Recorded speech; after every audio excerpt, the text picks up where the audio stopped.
You ruined everything. I want a divorce. How can you say that? I can't believe this. Christmas lights, crystal glasses, a pregnant woman standing in her own living room, holding an overnight bag like a refugee. Her husband's voice, cold as December rain, telling her to leave.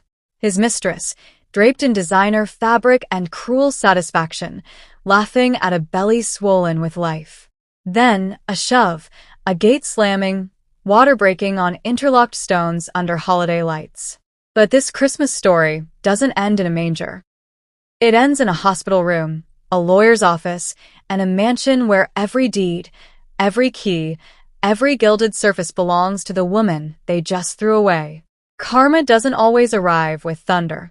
Sometimes it arrives with documents, security footage, and an aunt who built empires in silence. Before this story unfolds, we want to hear from you. Where are you watching from right now? What's your local time? Drop it in the comments, and if instant karma stories give you life, smash that subscribe button. Sade stood in the living room of the Lekki mansion she thought was home, her pastel maternity dress damp with nervous sweat that had nothing to do with Lagos heat. The Christmas tree glowed behind her, indifferent to her shame, its red ornaments catching light like drops of blood. White walls stretched high and clean, the kind that appeared in magazines, the kind that whispered wealth in every corner. Crystal glasses lined the dining table beside steaming plates of jollof rice, fried chicken glistening under chandelier light, and the air carried the scent of celebration meant for everyone except her. Tobi, her husband, moved through the space like a man who owned it. Expensive cologne trailed behind him, sharp and aggressive. His voice filled rooms before his body did, loud with pride that had grown louder with each passing month of her pregnancy.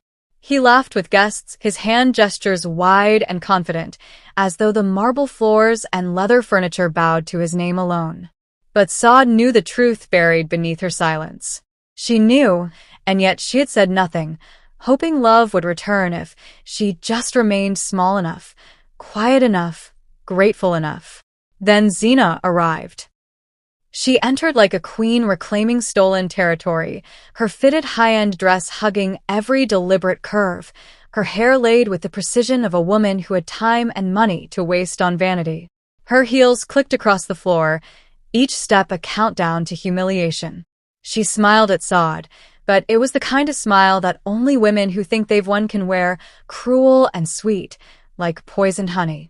Her eyes traveled slowly down to Sade's swollen belly, and she laughed. Sharp. High. Deliberate. The sound bounced off the clean walls and settled into Sade's chest like a stone. Sade tried to speak, her voice trembling as she turned toward Tobi. "Please," she whispered, her hand resting protectively on her stomach. "Don't do this. Not today. Not on Christmas." She wanted to remind him of the vows they'd made under white canopies, of the nights he'd once held her gently, of the child growing inside her who carried his name. She wanted to tell him that her mother had died in childbirth, that every contraction brought terror, that she feared dying alone the way her mother had. But Tobi's voice cut through the room like a blade, cold and final. "You're making everything heavy, Sade. You ruin my peace." His eyes didn't even meet hers. He spoke as though she were an inconvenience, a stain on his carefully arranged celebration. "Tobi, please," she tried again, tears gathering at the edges of her words. "I'm your wife. This is our baby." He kicked her overnight bag toward the door, the sound of it sliding across marble sharp as a slap. Then he shoved her shoulder, not hard enough to break bones, but enough to break something deeper, something that couldn't be bandaged or set in a cast. Dignity crumbled differently than bone. Zina clapped once, slow and satisfied, the way wickedness celebrates itself. The domestic staff looked away, suddenly busy with nothing. Neighbors who had gathered for the celebration peeked through open doors, their eyes wide with shock, but their mouths carefully silent. A Christmas music played softly in the background, a carol about peace on earth, mocking her with every note. Sade bent slowly, her pregnant body heavy and awkward, and picked up her overnight bag. Her hands trembled as she clutched the handle.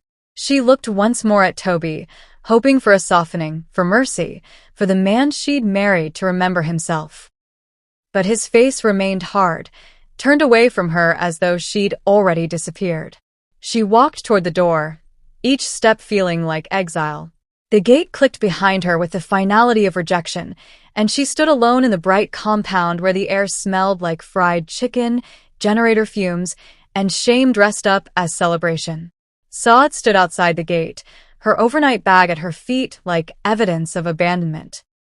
Her breath came shallow and fast, panic tightening her chest as Christmas lights blinked cheerfully above her head, indifferent to her suffering.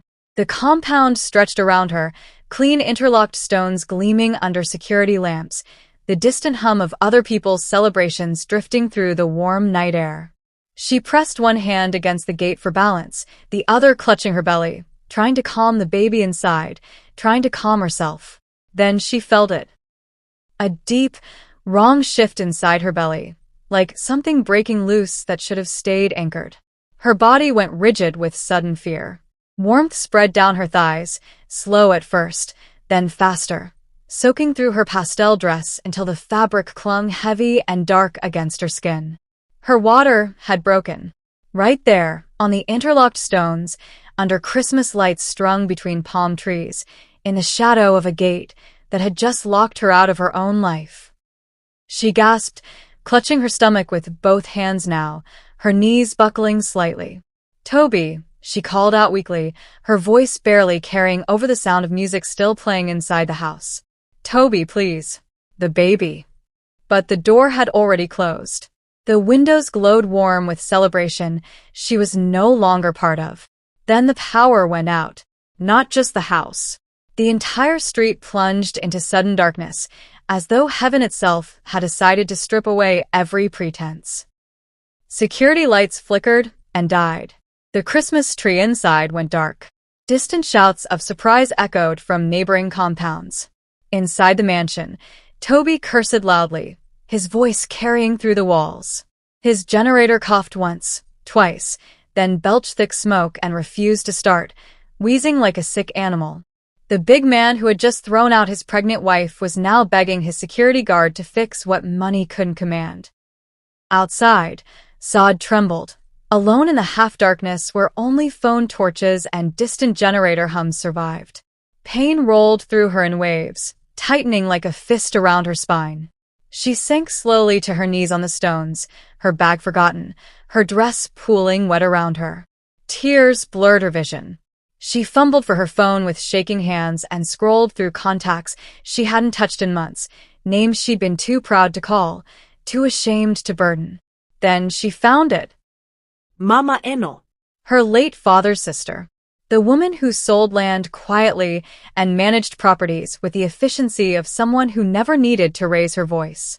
The woman who had warned her about Tobi with eyes that saw too much, who had offered help Sade refused because she wanted to prove her marriage could stand on its own. The woman who never argued with noise because she could end problems with documents.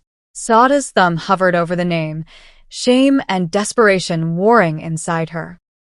Then another contraction hit, sharp and merciless, and she pressed call. The phone rang twice. Mama Eno's voice came through, calm and certain. Sade. "Auntie," Sade whispered, her voice breaking. "I need help. Please. The baby is coming." "Where are you?" "Outside. He threw me out. I can't." Her words dissolved into a sob. "Stay where you are. I'm coming." Within minutes, a clean SUV pulled up to the gate, headlights cutting through the darkness like rescue arriving on schedule. Mama Eno stepped out, no drama, no wasted words, just a stern face softened by something fierce and protective. She moved quickly despite her age, her wrapper tied firmly at her waist, her driver following with steady hands. Together they lifted Sade gently, Mama Eno's arms strong despite her small frame, her face unreadable, but her hands steady as stone. "You're safe now," she whispered, guiding Sade into the back seat. Sade, weak and trembling, clutched at Mama Eno's wrapper like a child. "I'm sorry," she whispered, tears streaming. "I'm so sorry." Mama Eno shook her head firmly, buckling Sade in with careful precision. Save your strength, child. We have work to do. The SUV tore through Lagos streets, weaving past late-night traffic and Christmas revelers stumbling home drunk on palm wine and joy that wasn't theirs to share. Sade lay across the back seat, her head resting on Mama Ino's lap, contractions rolling through her body like violent prayers. Each one stole her breath and left her gasping, clutching at her aunt's wrapper with desperate fingers. The driver, calm and focused, navigated potholes and speed bumps with the precision of someone who understood that seconds mattered. Almost there, Mama Ino murmured, her hand smoothing Sade's damp hair with surprising tenderness. Hold on, child. Just hold on. They pulled into the nearest private hospital, a gleaming facility with tall gates and manicured hedges that screamed exclusivity. The driver honked twice, urgent but not frantic. A security guard appeared, flashlight in hand, his face tight with suspicion. Mama Ino rolled down the window. We need the maternity ward. Emergency. The guard glanced at Sade's writhing form in the back seat, then shook his head slowly. Madam, I'm sorry. Our system is down. We can't confirm payment right now. You'll have to try another facility. Sade's heart dropped like a stone into dark water. Her fear deepened, cold and suffocating, pulling her under. Was this how her mother died? Rejected at threshold after threshold, bleeding out in the back of someone's car while bureaucracy and caution stood guard at doors that should have opened for mercy? Was her baby destined to die the same way, punished for poverty that wasn't even real, turned away because systems value documentation over desperation? No, she whispered weakly, tears streaming down her temples. Please no. But Mama Ino's face remained steady, carved from something harder than stone. She pulled out her phone, pressed a single number, and spoke 4 words. Open the gate. Now. The call lasted less than 10 seconds.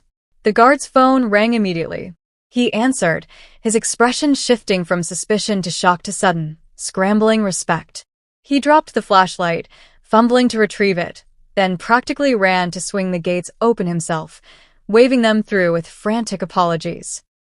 The SUV rolled in slowly, victoriously. Nurses rushed out with a wheelchair before the car even stopped, calling Sade, Madam, with sudden reverence, their hands gentle and efficient as they lifted her from the back seat.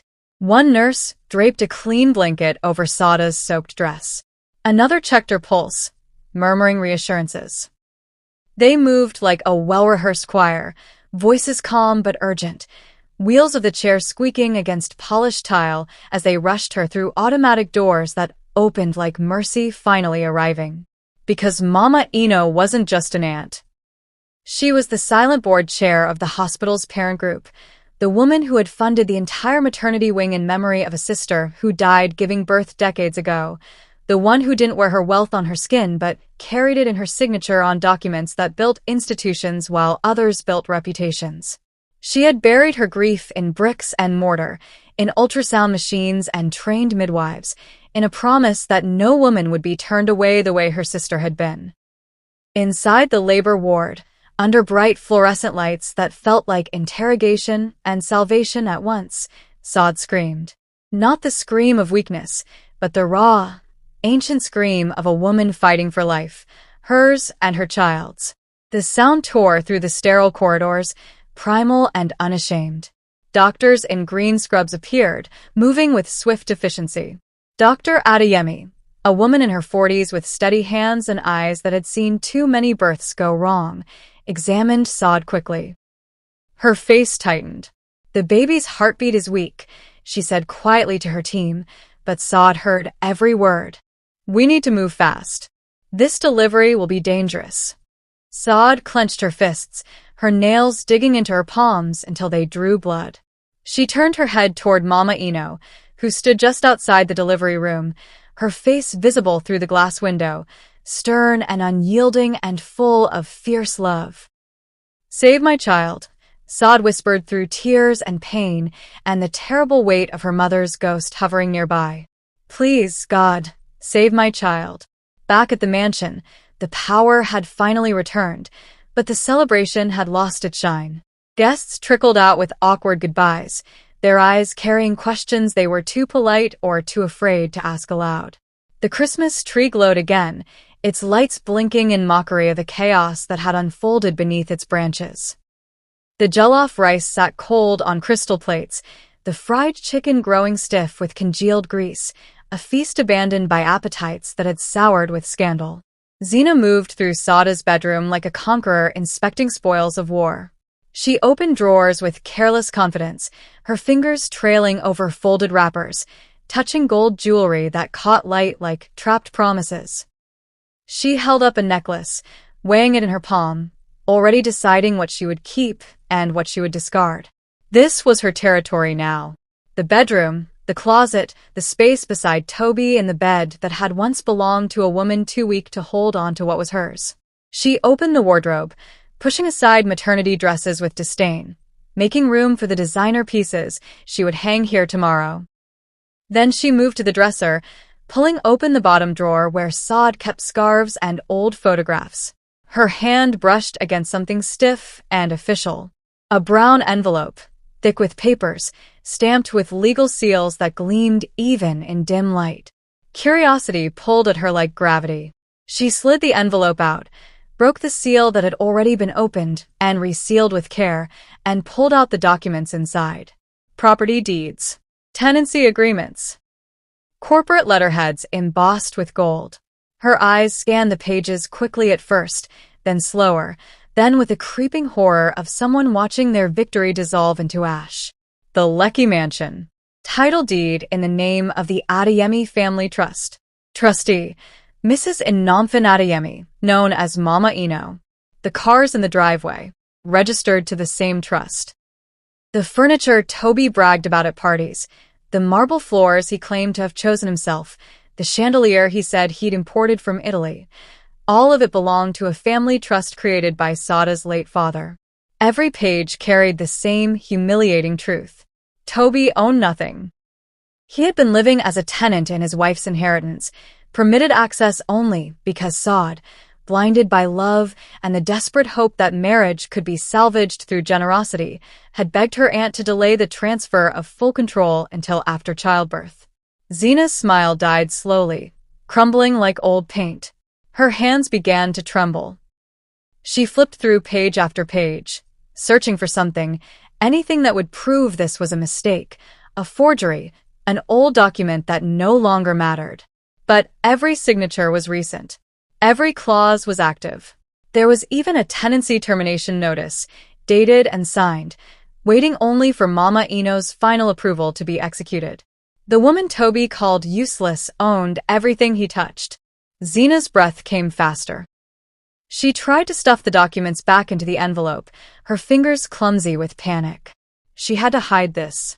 She had to destroy it before Tobi saw, before he realized that the kingdom he'd invited her into was built on sand, on the mercy of a woman he'd just thrown into the street like garbage. But karma loves light. As she fumbled with the papers, the envelope slipped from her hands and fell to the floor, documents scattering across polished tile like accusations taking flight. She dropped to her knees, scrambling to gather them, her expensive dress bunching around her thighs, her carefully laid hair falling into her face. That was when Tobi stormed in, his face twisted with fury about the blackout, about the generator that refused to obey his commands, about guests who'd left whispering instead of praising. He froze in the doorway, staring at Zina on her knees surrounded by paper, her expression that of someone caught stealing bread in broad daylight. "What is that?" he demanded, his voice sharp. Zina opened her mouth, but no lie came fast enough. Tobi crossed the room in 3 strides, snatched a document from the floor, and read. His eyes moved across the page once, twice, as though repetition might change the words. His throat tightened. His hands began to shake. The paper slipped from his fingers and drifted back to the floor, joining the others in their silent testimony. The woman he had called heavy, burdensome, useless, the woman whose pregnant body he'd shoved toward the door an hour ago, owned everything. The mansion, the cars, the life he'd been living as though it were his birthright. He had been a tenant pretending to be a king. And now the landlord's aunt was coming to collect. Tobi's Mercedes tore through Lagos streets at dangerous speed, weaving between trailers and okadas with the desperation of a man trying to outrun consequences. His hands gripped the steering wheel so tightly his knuckles had gone pale, his expensive cologne now mixed with a sharp scent of panic sweat. Zina sat beside him in silence, her earlier confidence replaced by the tense awareness that she had boarded a sinking ship. He had rehearsed his apology in the car, practiced the tears, prepared the right amount of remorse to sound genuine without admitting fault. He would tell Sade he'd been stressed, that Christmas had overwhelmed him, that he'd acted rashly but still loved her. He would hold her hand, kiss her forehead, promise to be better. Then, quietly, he would ensure those documents never saw daylight again. Everything could still be salvaged. Everything could still be controlled.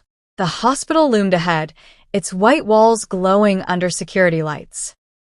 Tobi abandoned his car in a no-parking zone and strode toward the entrance with the confidence of a man accustomed to doors opening before he knocked. Zina followed a few steps behind, her heels clicking uncertainly against pavement. But the automatic doors didn't part for authority this time. A security guard stepped forward, his uniform crisp, his face professionally neutral. "Good evening, sir. How can I help you?" "My wife," Tobi said, his voice loud and impatient. "She's in labor." Sade Adeyemi. "I need to see her immediately." The guard spoke into his radio, waited for a response, then gestured toward the reception desk. "Please check in at the desk, sir." Tobi exhaled sharply, irritation flashing across his face, but he moved to the desk where a nurse sat behind a computer screen, her expression calm and unmoved by his urgency. "Sade Adeyemi," he repeated, leaning forward. "My wife. I'm her husband. I need to see her now." The nurse typed slowly, deliberately, her eyes scanning the screen. Then she looked up, her voice polite but firm. "Sir, I'm sorry, but you'll need authorization from the patient's next of kin to proceed." Tobi blinked, certain he'd misheard. "I am her next of kin. I'm her husband." The nurse's fingers moved across the keyboard again. She tilted her head slightly, reading. "According to our records, the patient has listed Mrs. Inamfin Adeyemi as her legal guardian and primary next of kin for all medical decisions." The words landed like a slap. In that quiet sentence, spoken without malice or drama, the power shifted completely. Tobi felt the ground beneath him turn liquid. His mouth opened, but no sound came. The nurse waited patiently, her hands folded on the desk, her face a picture of professional courtesy that somehow felt like judgment. "That's impossible," he finally managed, his voice thinner now, stripped of its usual command. "I'm her husband. You can't keep me from my wife." "Hospital policy, sir," the nurse replied. "You're welcome to wait in the lobby." Before Tobi could argue further, a door to his left opened, and Mama Ino stepped into the corridor. She moved with the unhurried precision of someone who had already won and was simply collecting evidence of victory. Her wrapper was still tied firmly at her waist, her face carved from something harder than marble, her eyes holding the kind of clarity that comes from seeing through lies for decades. She stopped 3 feet from Tobi, close enough to speak quietly, far enough to make him feel the distance between them like a chasm. "You," she said, her voice low and steady, "are no longer welcome here." Tobi's jaw tightened. "She's my wife." "She was your wife," Mama Ino corrected. "Until you put your hands on her. Until you threw her into the street like refuse while she carried your child." "That's not, I didn't." Mama Ino raised one hand, silencing him with a gesture so controlled it felt more powerful than shouting. From a leather folder tucked under her arm, she pulled out a stack of printed documents and handed them to him with the finality of a judge delivering a sentence. "Eviction notice," she said, tapping the first page. "Effective immediately. Estate management has been notified. You have 72 hours to vacate the premises." Tobi's hands trembled as he stared at the paper. She tapped the second document. Police report for domestic assault. The compound security cameras captured everything. The shove. The bag. her water breaking while you closed the door. His throat constricted. She tapped the third. Corporate compliance alert. Your company has been informed that you use spousal assets as collateral while engaging in domestic abuse. They'll be conducting an internal review. Tobi's voice, always so loud, always filling rooms before his body did, broke in public for the first time. It cracked like glass, striking concrete. Please, he whispered, the words scraping out of him raw and desperate. Please, I can explain. No, Mama Ino said simply. You can leave. His knees felt weak. Zina stood frozen behind him, her face pale, realizing too late that she had bet everything on a man who owned nothing. Tobi looked past Mama Ino toward the doors that led to the maternity ward, where somewhere behind sterile walls his child was being born. But the doors might as well have been continents away. He had been weighed, measured, and found wanting. And for the first time in his life, no amount of noise could save him. Zina had been standing in Tobi's shadow, watching his humiliation with growing horror, calculating her next move with a survival instinct of someone who had talked her way out of tight corners before. She saw an opening in his collapse, a chance to rewrite herself as the reasonable one, the innocent party caught in a lover's quarrel she'd never asked to be part of. She stepped forward, her heels clicking against hospital tile with manufactured confidence. Her voice came out soft, wounded, carefully calibrated for sympathy. Ma, please, she began, her hands pressed together in a gesture of supplication. I know how this looks, but I had no idea he was married. He told me they were separated, that the divorce was already. Stop, Mama Ino said, the single word landing with the weight of a gavel. Zina blinked, her rehearsed innocence flickering. Ma, I'm just trying to explain. You are Zina Okafor, Mama Ino stated, her voice carrying the flat certainty of someone reading from a dossier. Born 1989. Attended nursing school at Lagos State University, but never completed your certification. Zina's face shifted, color draining slowly, like water, through cupped hands. Mama Ino continued, her eyes never leaving Zina's. In 2017, you were employed at this very hospital as a trainee nurse.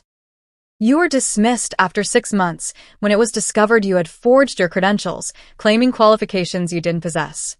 You treated patients. You administered medication. You had access to vulnerable people based on documents you fabricated. The corridor seemed to shrink. The few people nearby, nurses, visitors, a security guard, turned their attention toward the unfolding confrontation, their faces registering recognition and shock. That was a mistake, Zina whispered, her voice losing its earlier sweetness. I was young. I needed work. I've changed. You haven't, Mama Ino interrupted. Because a woman who laughs at a pregnant wife being thrown into the street today is the same woman who forged documents yesterday and will forge a life tomorrow. Wickedness doesn't reform. It only finds new faces to wear. Zina's mouth opened, but no defense came. Her hands dropped to her sides, the supplicant pose abandoned. Her eyes darted toward the exit, measuring distance, calculating escape. But Mama Ino had already calculated faster. The automatic door slid open, and 2 police officers entered the hospital lobby, their uniforms crisp, their presence not dramatic but procedural. They moved with the quiet efficiency of people executing a plan set in motion hours ago, not improvising theater for an audience. Mrs. Okafor, one officer said, approaching Zina with professional courtesy. Zina's face went pale, the expensive makeup suddenly looking garish against skin drained of blood. What is this? We have questions regarding identity fraud and practicing medicine without proper certification, the officer continued. You'll need to come with us. This is insane, Zina hissed, her composure shattering completely. She turned to Tobi, her eyes wild with betrayal and desperation. Are you going to let them do this? Say something. But Tobi stood frozen, his own documents still clutched in shaking hands, his world collapsing too rapidly for him to shore up anyone else's ruins. He looked at Zina as though seeing her clearly for the first time, not as a prize one, but as another bad decision in a long line of arrogance dressed as choice. "Sir," the officer prompted gently, giving Tobi a chance to intervene. Tobi said nothing. His silence was an abandonment more complete than any words. Zina's face twisted with rage and humiliation as the officers guided her toward the exit, not roughly, but with the firm insistence of people who had done this many times before. She didn't resist physically, but her voice carried back through the corridor, shrill and desperate. "You don't know who I am.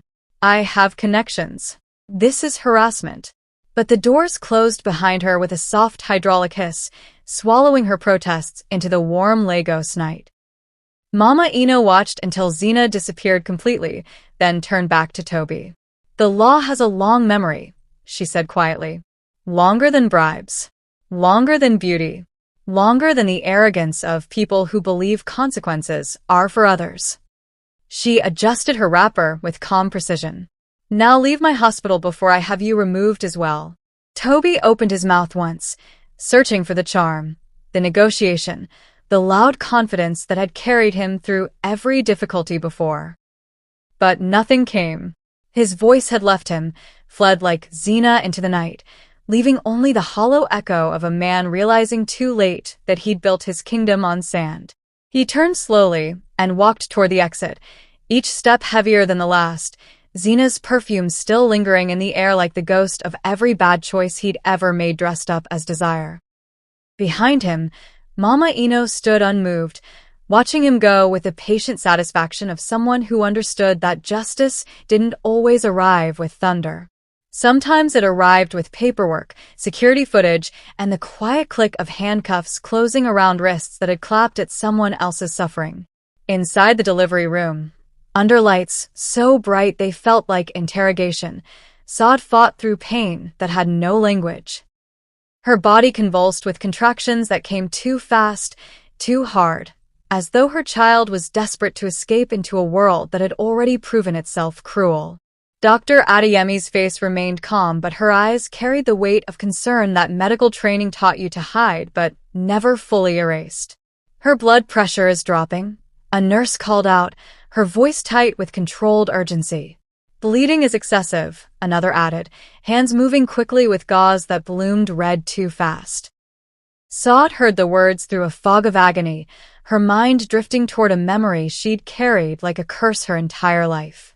Her mother, young and terrified, bleeding out in a delivery room while doctors spoke in the same urgent tones, while family members prayed in corridors, while a baby, Sade herself, entered the world as an orphan before she'd taken her first breath. Was this how it ended? Was she destined to repeat her mother's fate, to leave her child motherless, to become a ghost story whispered at family gatherings about women who weren't strong enough to survive their own love? "Sade," Dr. Adeyemi's voice cut through the fog, firm and anchoring. "Stay with me. Look at me. You're going to fight. Do you hear me? Fight." Sade's eyes found the doctor's, clinging to them like a drowning woman clutching driftwood.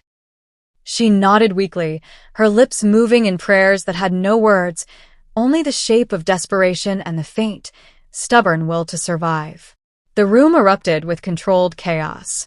Doctors moved in choreographed urgency. Machines beeped warnings. Hands pressed, stitched, stabilized.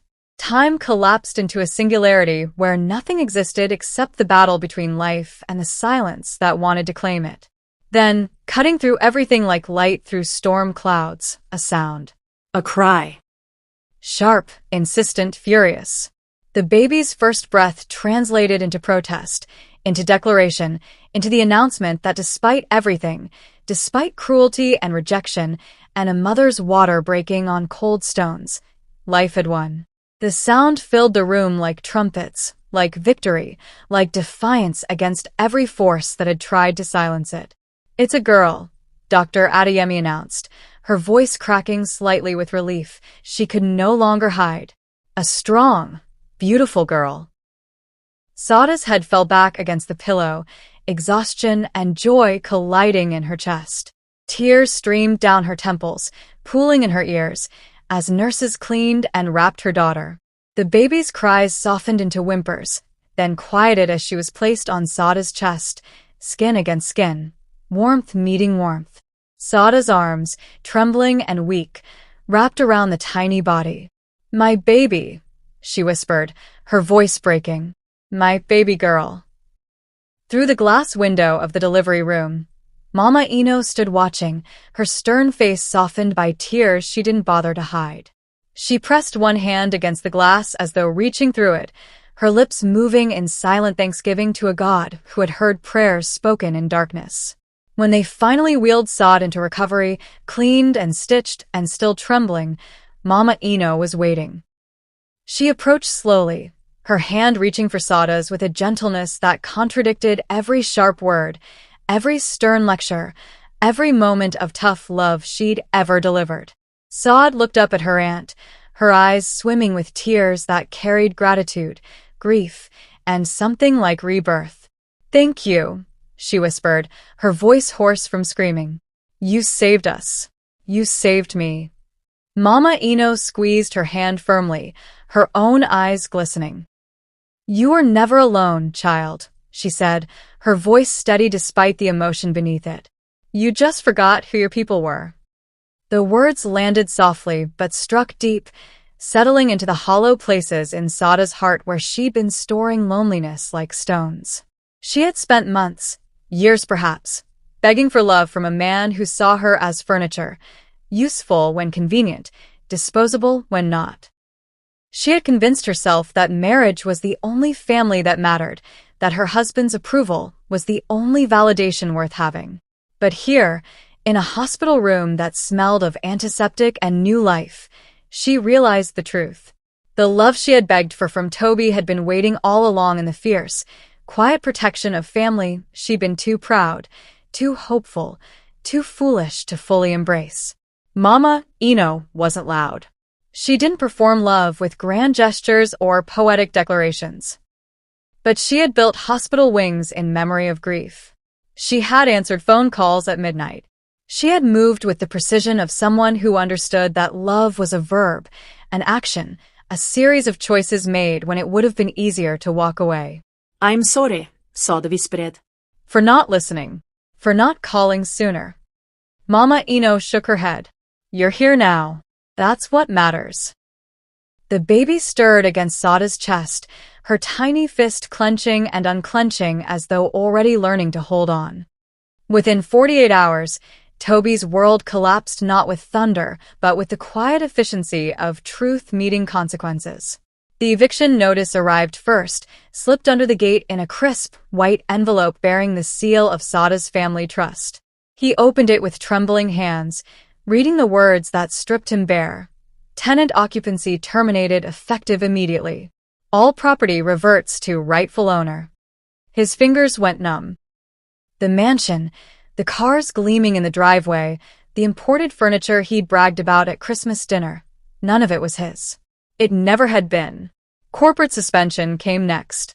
His company's compliance office received documentation of domestic assault, supported by security footage from the compound cameras he'd forgotten existed.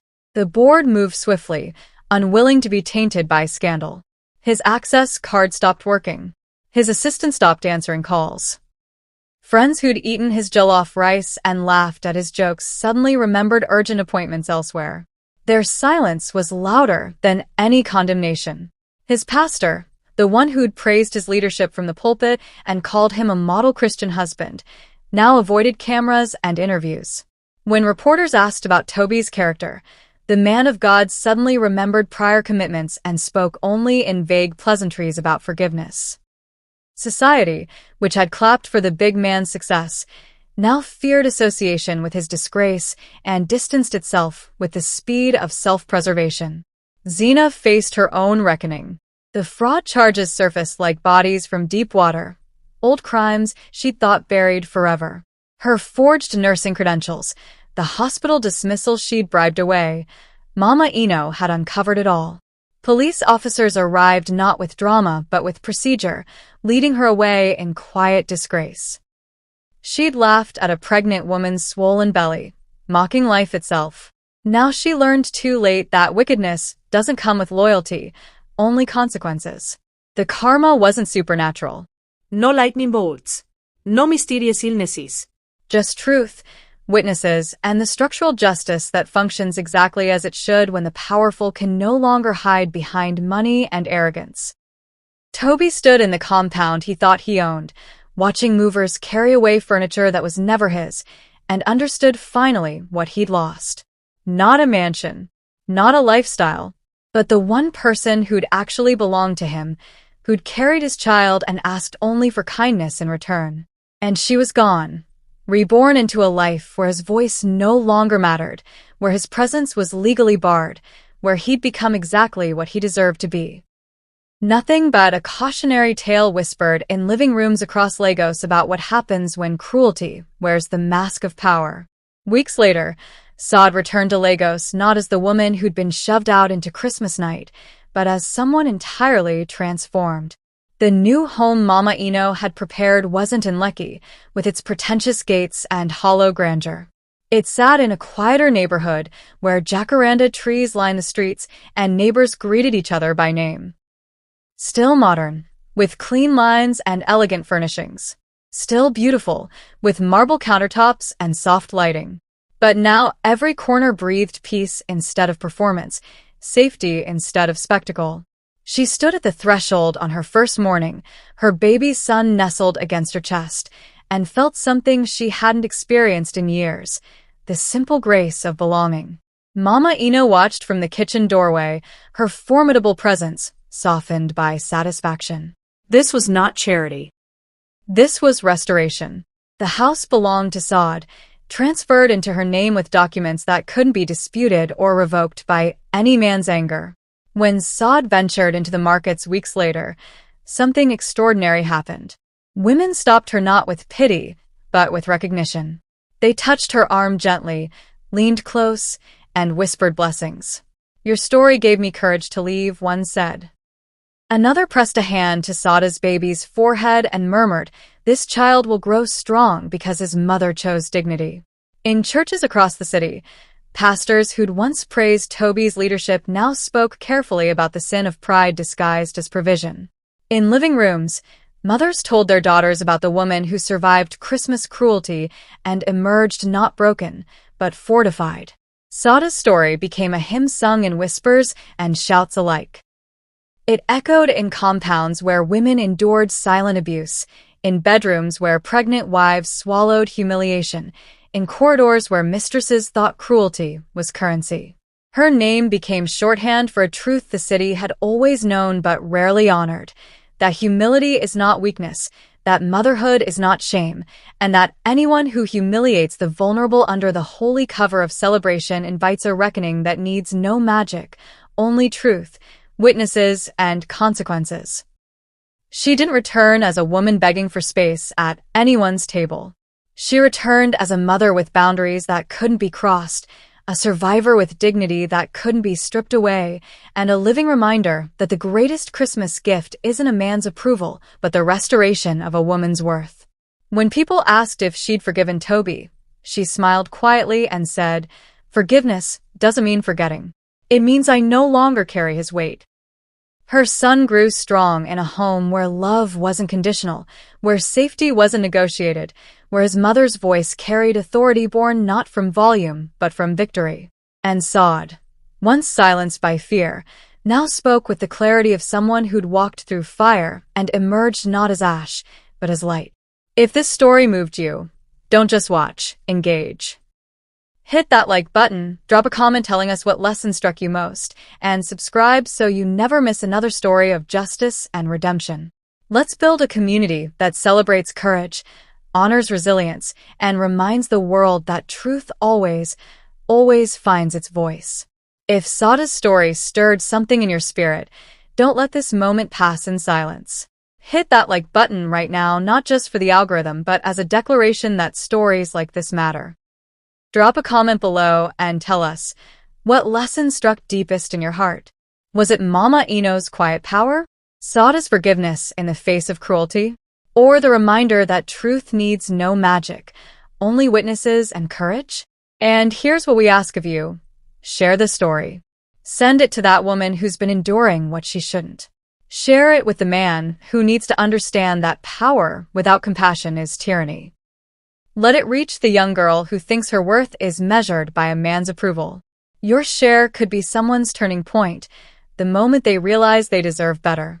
Subscribe to this channel so you never miss another story of justice, redemption, and the restoration of dignity. We're building more than an audience here. We're building a community that refuses to let cruelty have the last word, that celebrates courage over convenience, and that believes every broken story can be rewritten with truth and grace.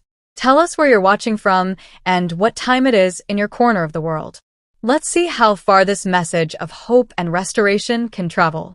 From Lagos to London, from New York to Nairobi, let's make this a global chorus that says, "Enough is enough, and dignity will always rise." This Christmas story carries truth heavier than any ornament, sharper than any tinsel. Humility is not weakness, and motherhood is not shame. When a man mistakes cruelty for power and treats vulnerability as something to be mocked rather than protected, he doesn't just humiliate another person, he dismantles his own foundation.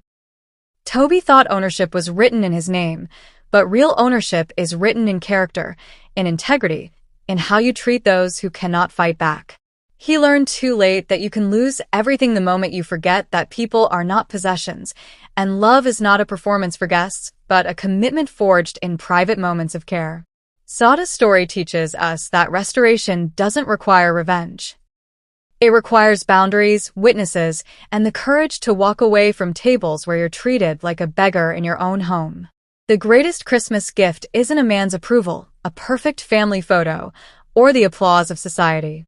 It's the restoration of your own worth, the reclaiming of your voice, and the knowledge that you are valuable not because someone chose you, but because you are. To every woman enduring what Sade endured, your silence is not strength, it's survival. But there comes a moment when survival must transform into liberation. You deserve peace, safety, and a home where your presence is honored, not tolerated.